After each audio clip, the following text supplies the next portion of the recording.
My name's Matt. And then we have Ed joining us from EPRI as well for some solid technical backup there. Like I said, appreciate everyone joining. So hopefully we can make this a little bit fun, a little bit casual, and want to share with you what we're going to be talking about here today. So, I usually like to start with something that's a little bit more broadly capturing the challenges we see. Like, how did something like this even come about? What are we all jointly working towards? What's impacting the grid, utilities, energy transition companies, and energy customers today? We'll hand it over to Daniel. He'll share everything about GEB, how we started this pilot together with GEB and EPRI.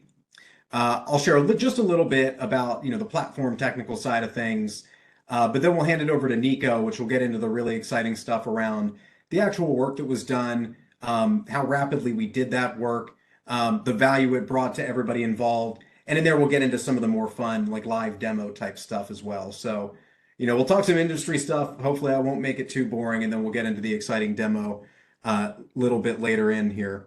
And then hopefully at the end, we'll have some solid questions, good time for Q&A. So yeah, let's get going. So like I mentioned, I do like to start with challenges with data for the energy transition. I think this is something that has been percolating for a long time. I think obviously synchrophasers, that's a sensing technology that we work with, and that's kind of the backbone and background of a lot of the work we did here with GEB.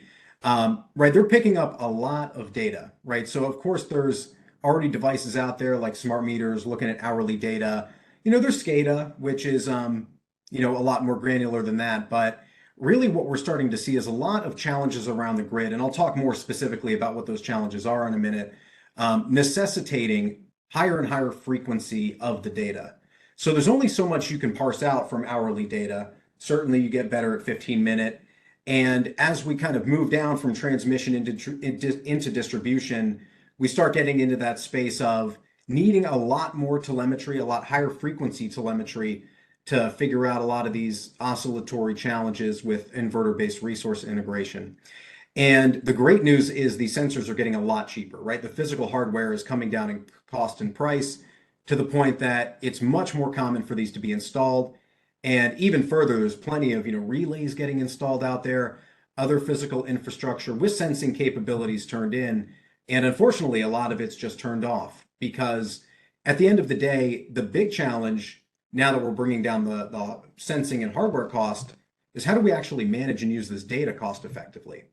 And so that's really what our focus is and how we're starting to think about solving some of these challenges. And so even leading off here with an actual requirement from a major US utility, 100 synchrophasers, 20 channels of data, 30 hertz, that's not even that many sensors, right? And we're looking at almost 2 trillion data points in just 1 year.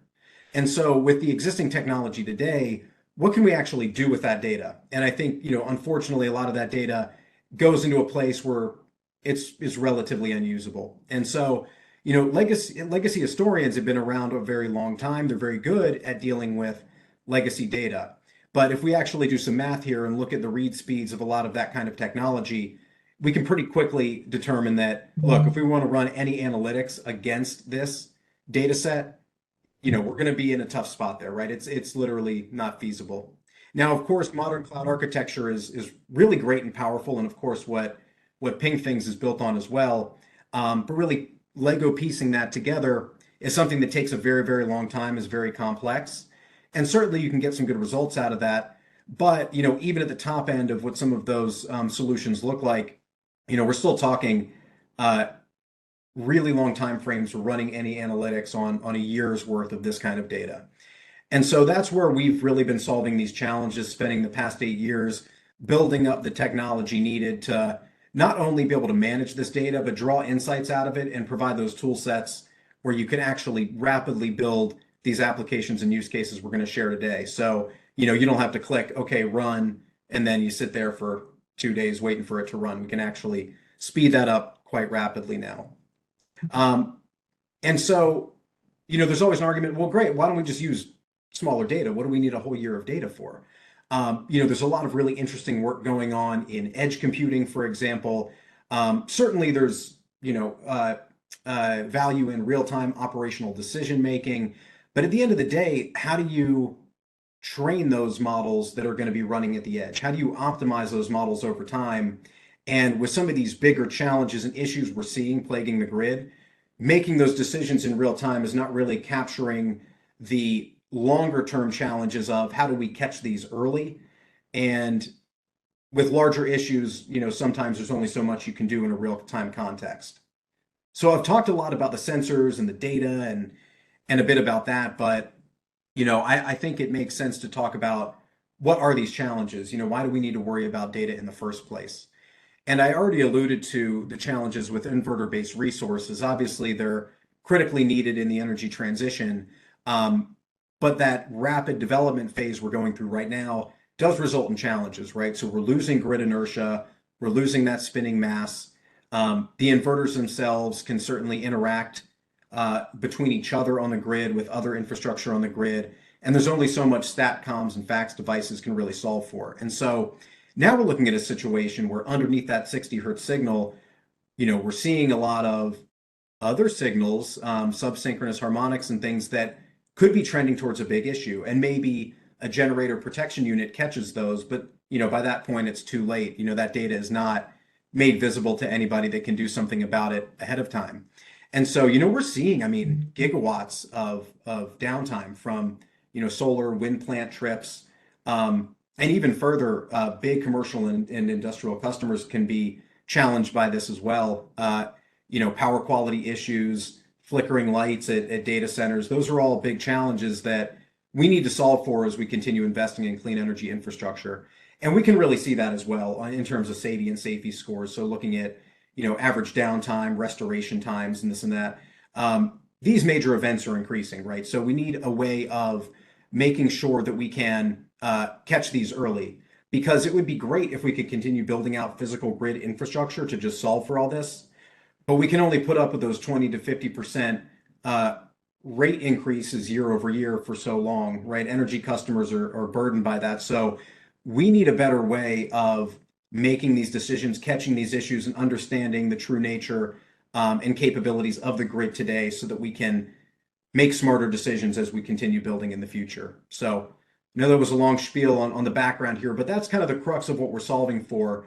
And so right now I'd like to hand it over to Daniel to share a little bit more about GEB and the more specific issues that they're looking to solve with this kind of data.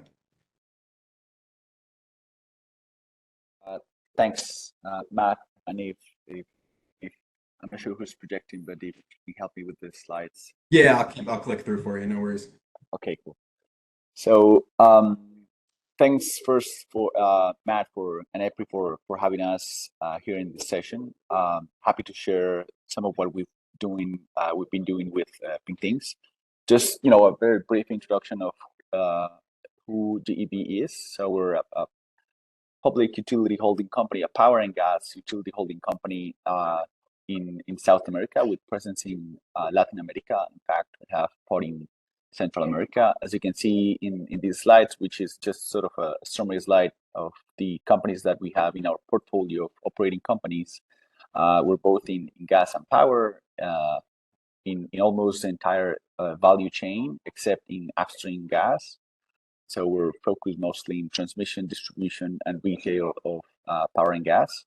As you can see in those 4 countries directly in Latin America, we have here partners such as Enel, Redeia, Red Eléctrica España, and some companies in Brazil and in the rest of Latin America as well.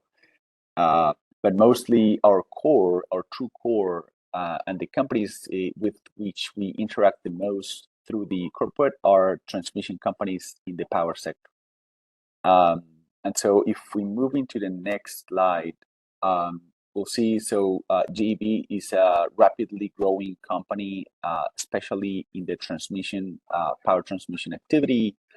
Currently, we have, as you can see there on the left-hand side, around 16,000 kilometers of transmission lines, which by Latin American numbers, that's quite a lot. Though not all of that we control entirely, because we have a sort of a controlled and a not controlled portfolio of transmission assets.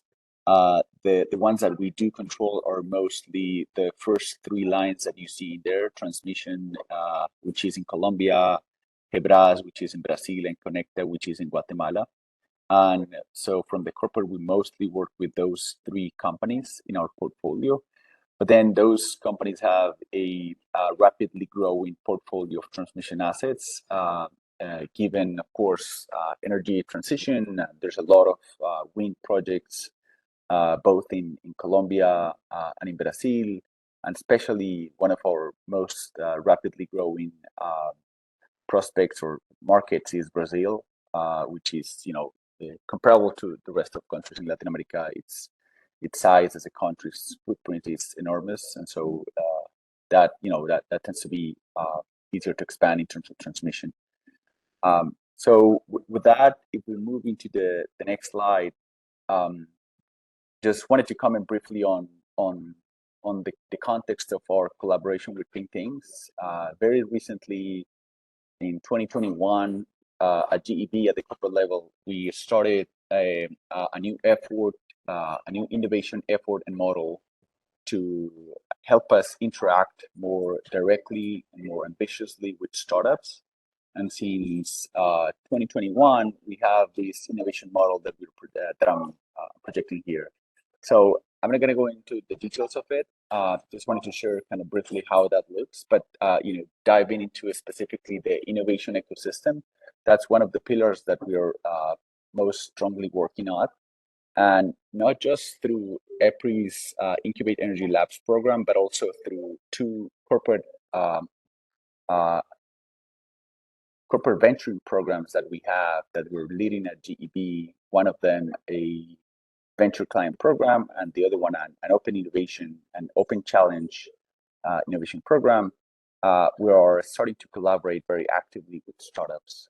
And then EPRI and Incubatenergy Labs program has been particularly the program that has allowed us to interact with with a good number of startups, but also to be able to work with top startups globally. Because being a Latin American utility, we don't have such a big voice in terms of the global startups ecosystem, but EPRI helps us multiply and expand our voice, and so that has been a good voice expander for us. And so with that in mind, startups have been sort of a very good way for us to really multiply the way that we are doing innovation at GEB. With each of our subsidiaries, I think last year we engaged in more than 12 projects with startups, and this project with PingThings was one of those, which we started through the EPRI program. And then as you can see now here, we particularly engage with PingThings with the goal, and specifically with Enlaza, which is our transmission business in Colombia, with a very specific goal. So the context was very clear, and the reason was very clear. So at that point in time, and still right now, Enlaza has several dozens of PMUs throughout its transmission system that operates in Colombia.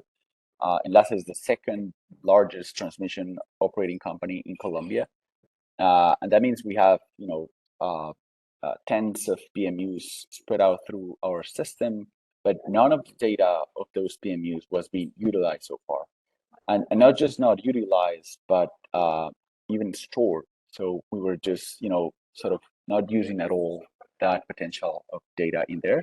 And so that's what kicked off the conversation with PingThings. Hey, there's value that we think we can make out of these PME data.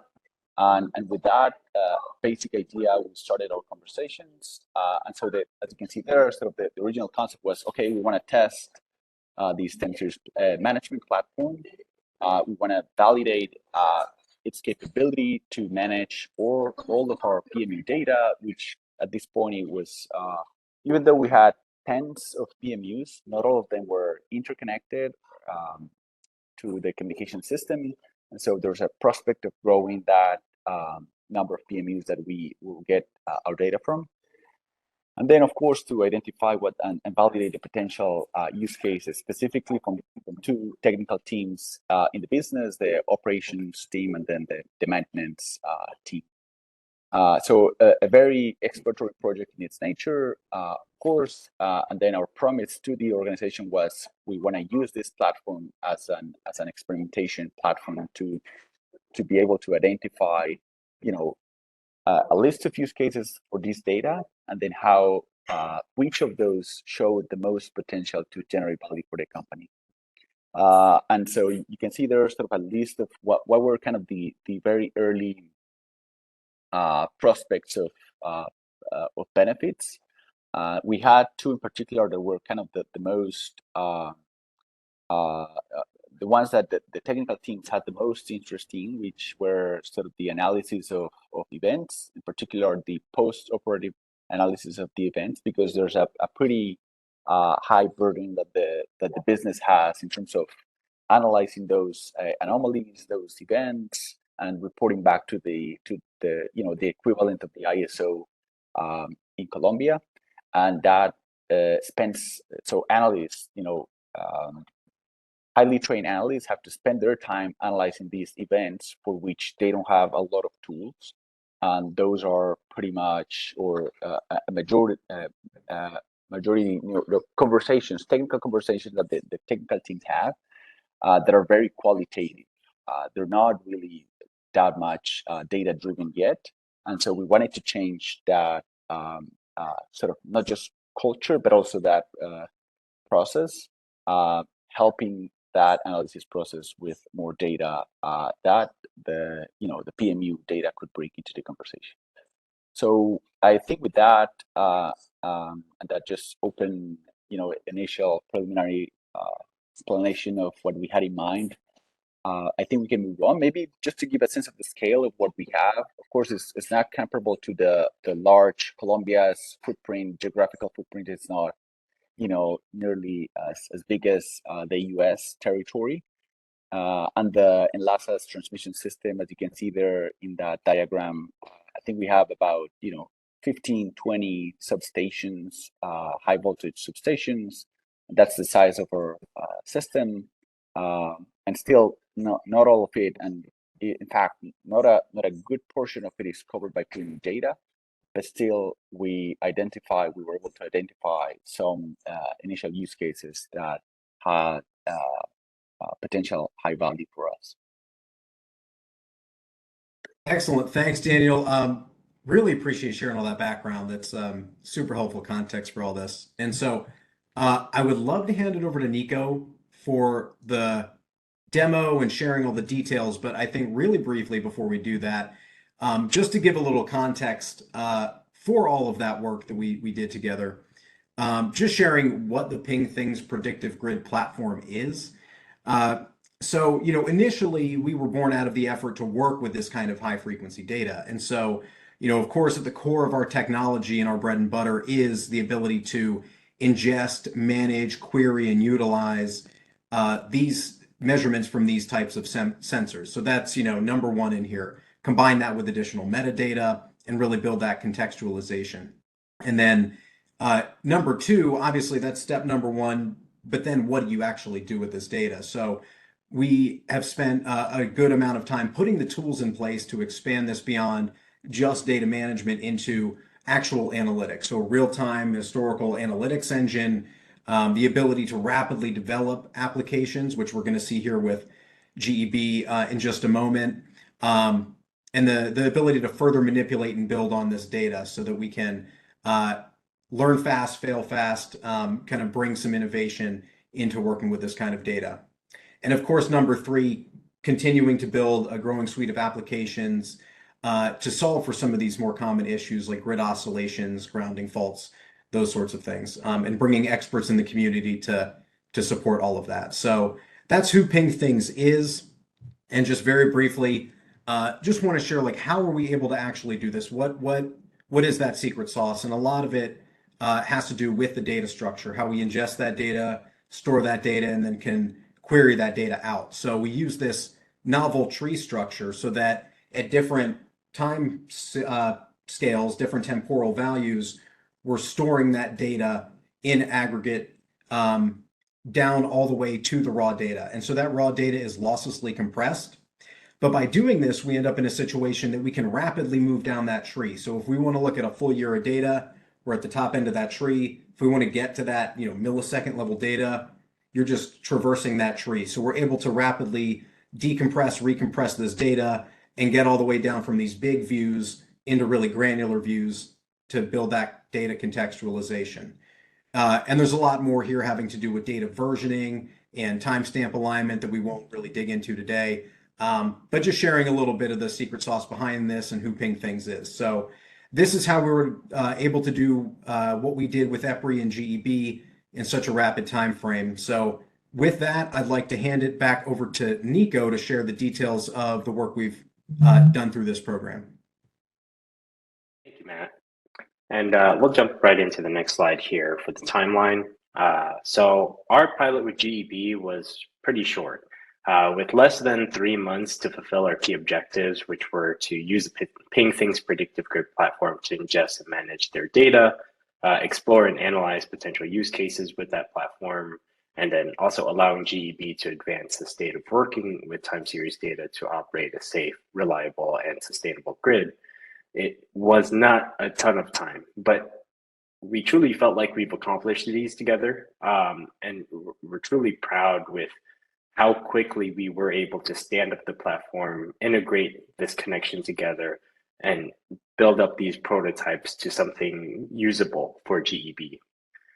In this section, we will provide a little bit more detail on the individual milestones that are listed here in this timeline, from deploying the PredictiveGrid platform and ingesting data to evaluating the lightning strike detection and oscillation detection prototypes.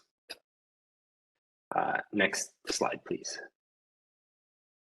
So the initial step for our pilot with GEB was to design and establish a secure connection between the PredictiveGrid platform and GEB's sensor fleet. During this design, we needed to overcome the primary obstacle of connecting an OT network or operation network where their sensors are distributed through GEB's IT network to maintain restricted access to only necessary data that we needed for the platform.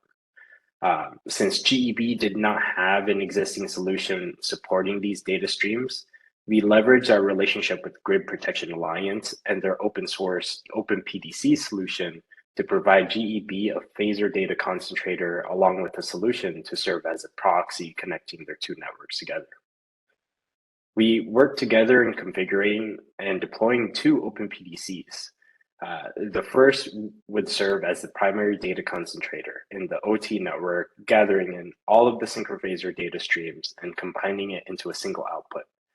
That second OpenPDC was then deployed to their IT network, again, to serve as a proxy, which receives the data from their OT OpenPDC and then allowing PredictiveGrid or PingThings to connect to that OpenPDC to retrieve the data securely. During this implementation of this integration, we faced various challenges, including server configuration issues, firewall configurations, and many more. But really, what we wanted to highlight here is the great collaboration we had between PingThings, GEB, and GPA. If it wasn't for that, all of these challenges would have been time-consuming and elongated the pilot. But they were overall easy to overcome, primarily because everybody was on the same mission together. Next slide, please. So now that a network connection is established between the two parties, one of the immediate use cases for the platform was enabled, which is visibility of the synchrophaser datasets. Access to this data also allowed us to perform a data quality assessment using out-of-the-box tool sets to holistically analyze data quality ahead of the prototype development we are planning. The issues found during this analysis was represented in our data quality dashboard, as you see here, detailing the number of issues found and type of issues categorized in certain different dashboard visualizations. In GEB's case, we found a number of issues, including data gaps, time configuration issues, incorrect phase labels, and many more.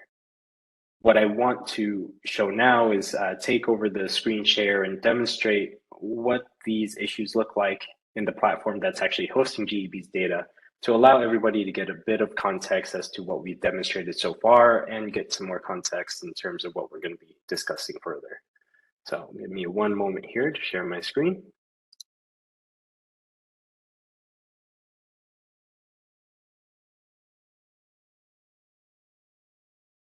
All right. Nico, this is Ed with EPRI. I just wanted to ask you if in your experiences, are those kinds of data errors typical? Yes, especially in situations where an organization has never really looked into synchrophasor data before. They truly don't have visibility in terms of how reliable or consistent that data is until you have a platform that takes a look at all of that data historically.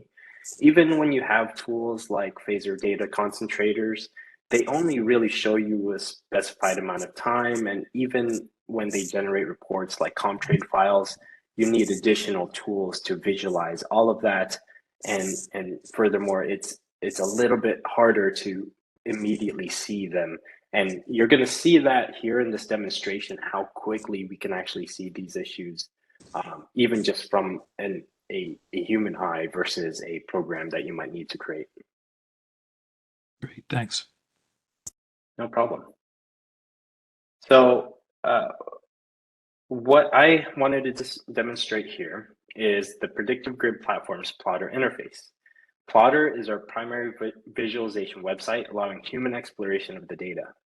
It provides the capability of seamlessly scrolling data at a nanosecond scale up to decades of data.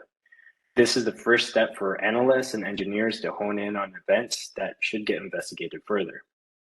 Displayed here immediately on the top left is a table of all of the available data streams from each of the sensors, where all of the measurements such as voltage and current, angle, and magnitudes for each phase are detailed.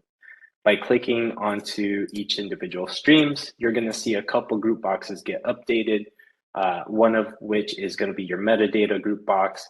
This is going to provide all of the relevant information associated with that device itself. In this case, we're taking a look at a PMU that's deployed out in this Altamira substation, which is measuring voltage angle for the B phase here.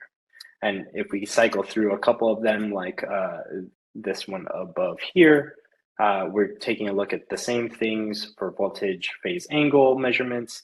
However, this time it's going to be on phase A. And we can see that distributed amongst other measurements, current angle, voltage magnitude, and current magnitude. We also have additional measurements such as flag or status or health of the sensor itself, as well as information regarding frequency and rate of change for that frequency here. So these are just the immediate information that you'll see here on our stream selection. The usual workflow for analysts is to actually review these streams on this screen, determine streams of interest. Then what occurs is they'll select streams using these add icons here. And once you have those desired streams, you can review those streams just directly here, which provides you a single plot of that data.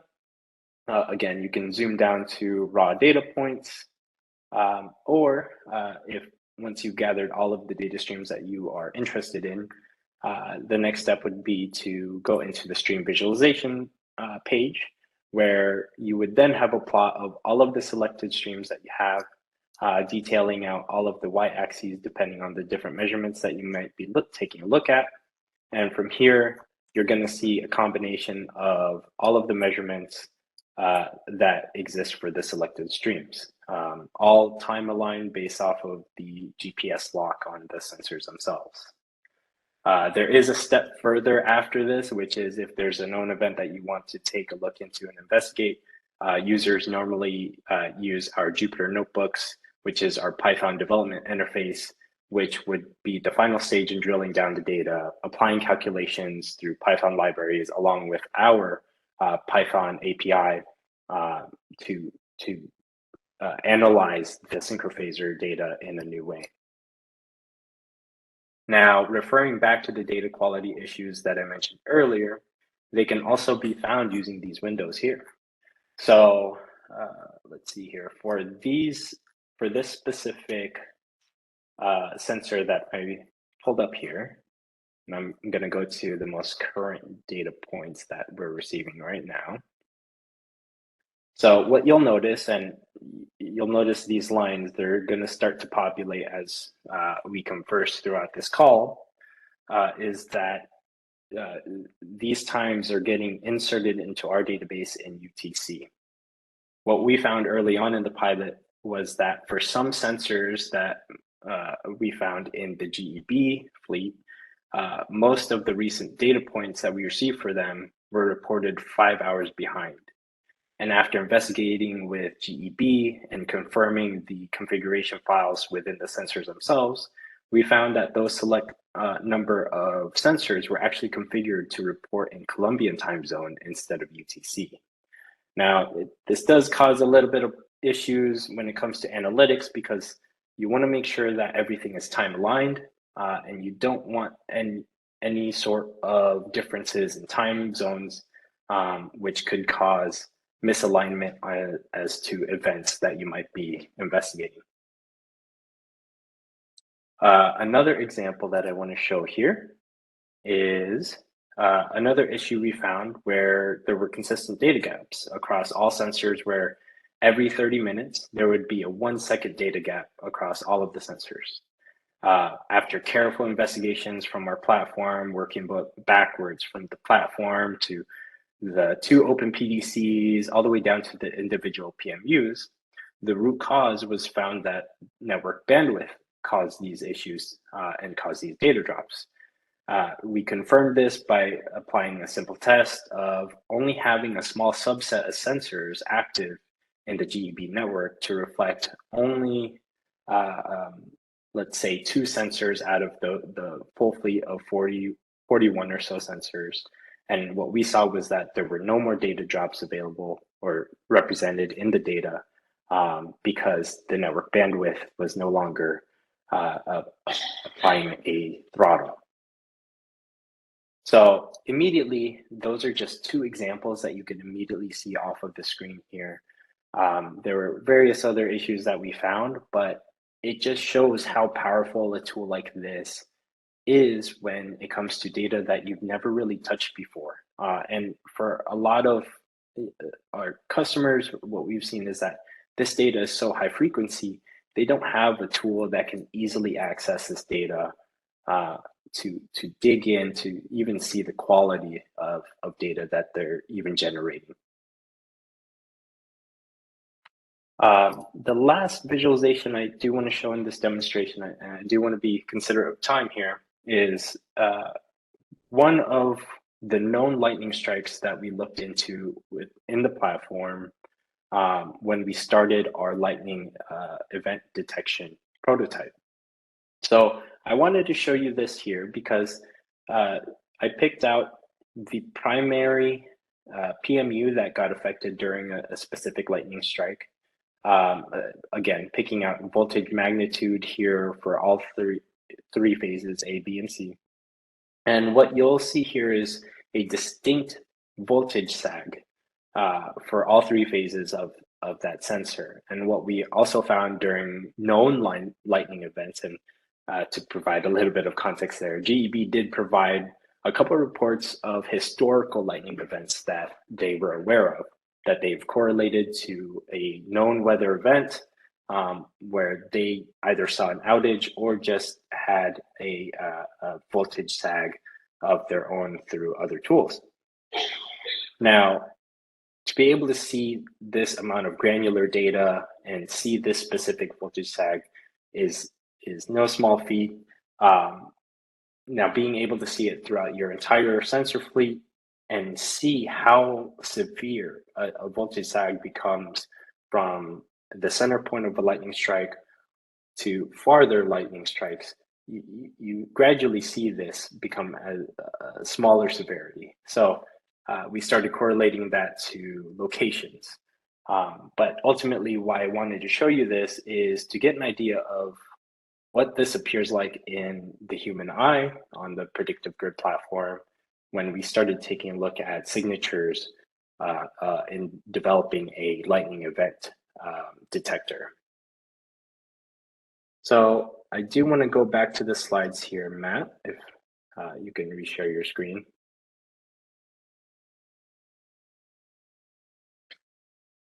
And please let me know if I went through that demonstration a little fast. Again, we don't have too much time today to touch every point of the product, but I can redisplay my screen and cover any points if need be.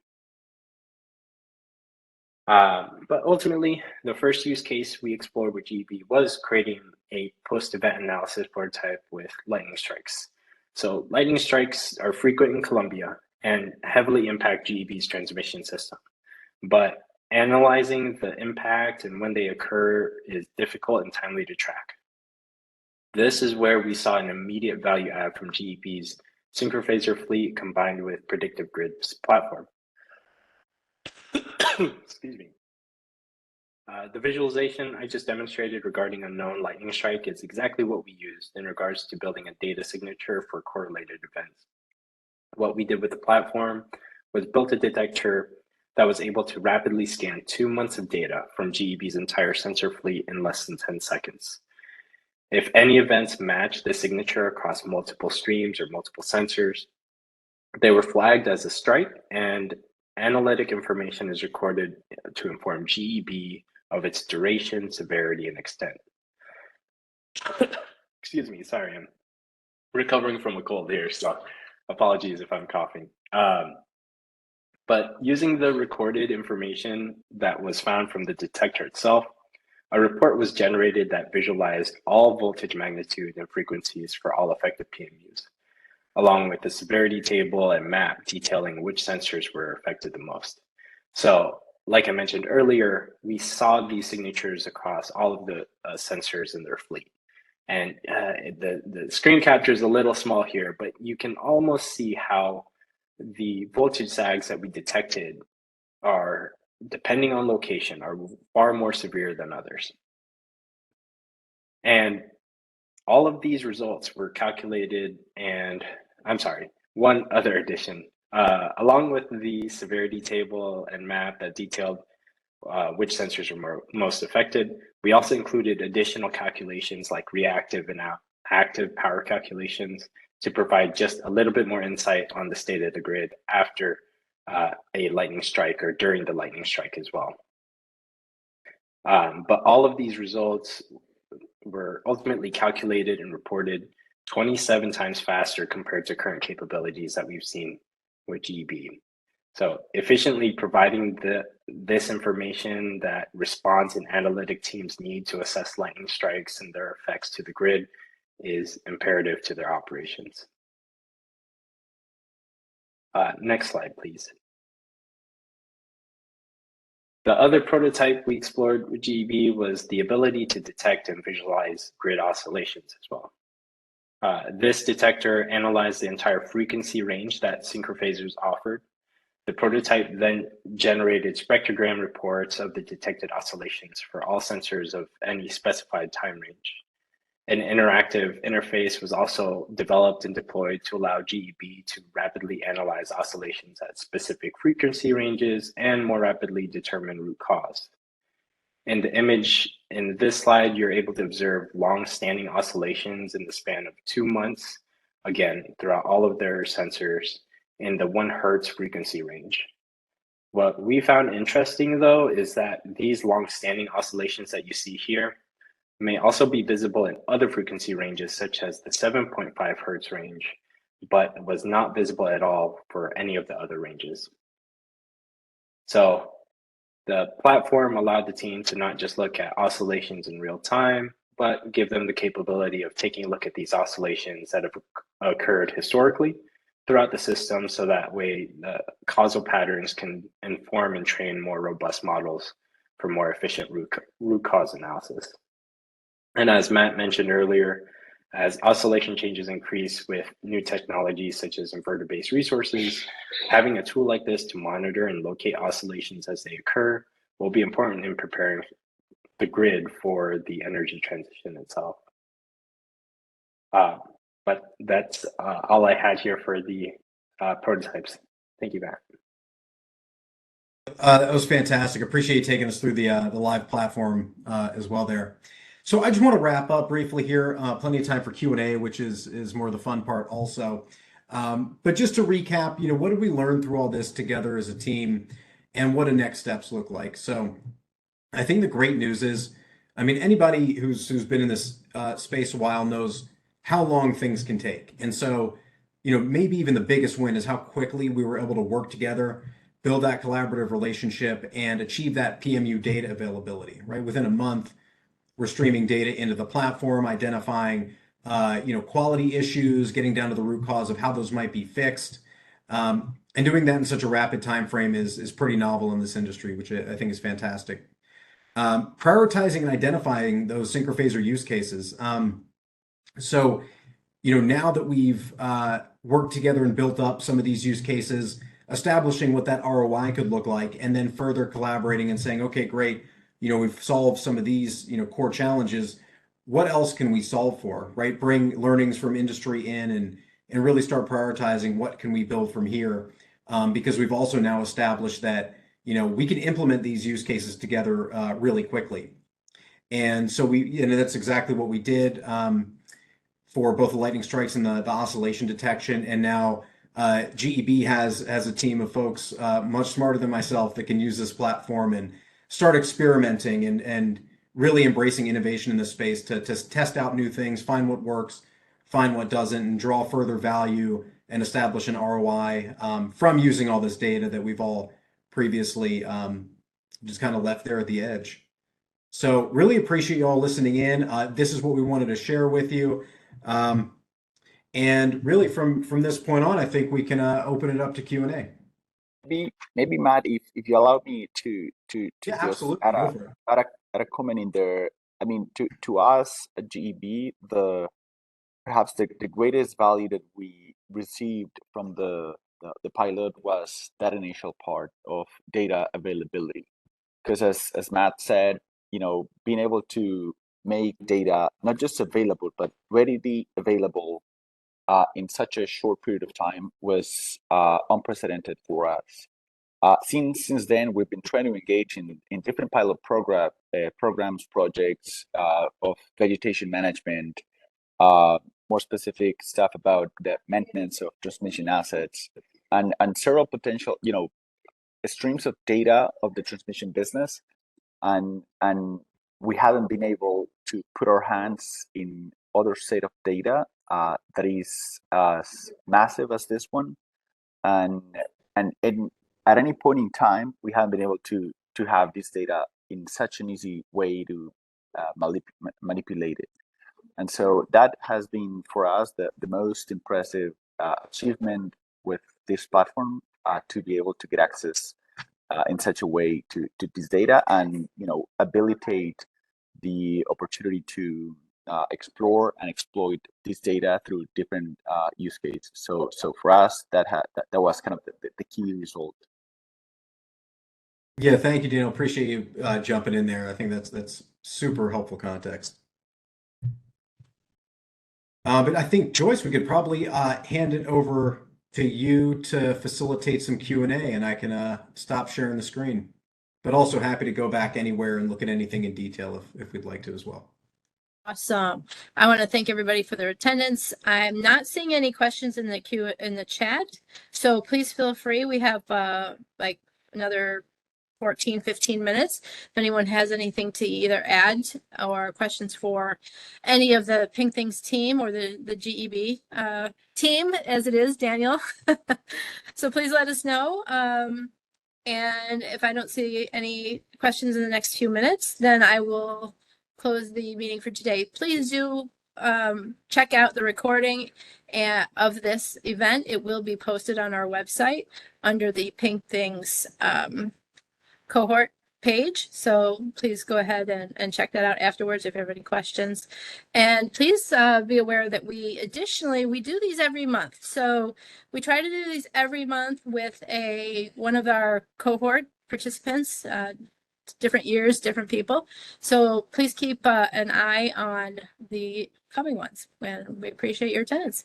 I am not seeing any questions in the chat. Actually, wait a minute. I think I have one. This is from Menik Nagrendon. I'm really messing up that name. He asks, could you share a few more details about the oscillation detection procedure? That is a great question. Who, maybe Nico, I know, I believe Sean's on here as well. You all would know better than I would. Yeah, Sean, I think would be the best resource there in terms of speaking for the oscillation detection.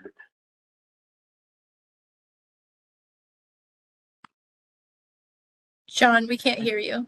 There you go. I think I'm off mute now, if everyone can hear me okay. We use a couple of different techniques that we don't talk about publicly in terms of doing that type of oscillation detection. So we have a couple different algorithmic approaches that we employ once we've processed the data, once we've ingested the data. So we have that capability. We don't talk about the specifics of that algorithm, no. I think the key thing also is when we look at oscillations, and I think this is a core differentiator. We don't think about oscillations as, hey, there are oscillations happening this moment. Yes, there are oscillations happening this moment. What we have found in our extensive evaluation of multiple utilities is that oscillations are almost always happening, and it's not about detecting them in the moment. That's just that's like the tip of the iceberg. Really, the core is tracking longitudinally those oscillations, how and why they then creep above the threshold of detection and impact to the grid at a macro scale. So that's all sort of part of our secret sauce in terms of that technology. It kind of goes back to the core idea behind the platform, is that we want folks to go beyond real time. We want them to start thinking about and looking and using all of their data. And that's also a comment that I would add. I think Ed brought up the question of, do we see this across utilities? And the answer is absolutely. If you don't look at your data, if you don't work with your data, it is not perfect and it will have all sorts of issues. And so the first time you start working with this type of data, actually, the first time you start working with any type of data, the first thing you always see are those data quality issues. And they come when you're working with sensors that are deployed on physical assets that are connected by a communication system that is probably far from perfect. You're going to encounter those issues.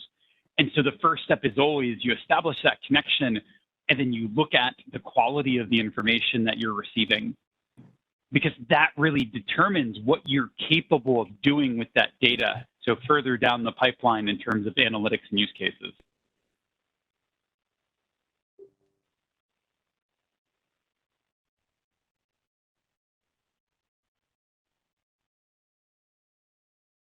Yeah, appreciate you jumping in there, Sean. That was really helpful context. Joyce, you see any other questions? No, I was just going to say thank you to Sean. I don't have any other questions in the chat. So to everyone, this is your last opportunity to have this Q&A with PingThings. Certainly they can be contacted. I'm sure it's not truly your last opportunity. Joyce, having Sean in there, I'd like to throw a question in there, and it's one of the potential use cases that we're now exploring, looking forward, is the potential of dynamic line rating through PMU data. So of course, there's a bunch of different methods through which you can do dynamic line rating, and then relatively recently we learned that there's a possibility to do it through PMU data. And I was wondering if you from PingThings have seen any exploitation of that so far, or are engaging up until this point in any experiments of that type, characterization of of a transmission line's parameters to then with that be able to do something else, which is in this particular case is dynamic line rating, to be able to derive in real time the parameters of the transmission line and then to then apply it for something else. Yeah, excellent question. In terms of using synchrophasor data on the transmission system, we do that for line impedance calculations to determine sort of on a moment-by-moment basis what the impedance of that line based off of the captured measurements from the synchrophasors. Now, taking that and moving it to a dynamic line rating, there are multiple paths to go down for that. Some of them require topology information. So some of them require a little bit more context than we currently have with GEB, but that's something that we can absolutely chat about. If anyone has anything else to add, please do so. Otherwise, we'll close the meeting for now. And we, again, thank you for your participation. Yeah, Have a great afternoon, everyone. Thank you.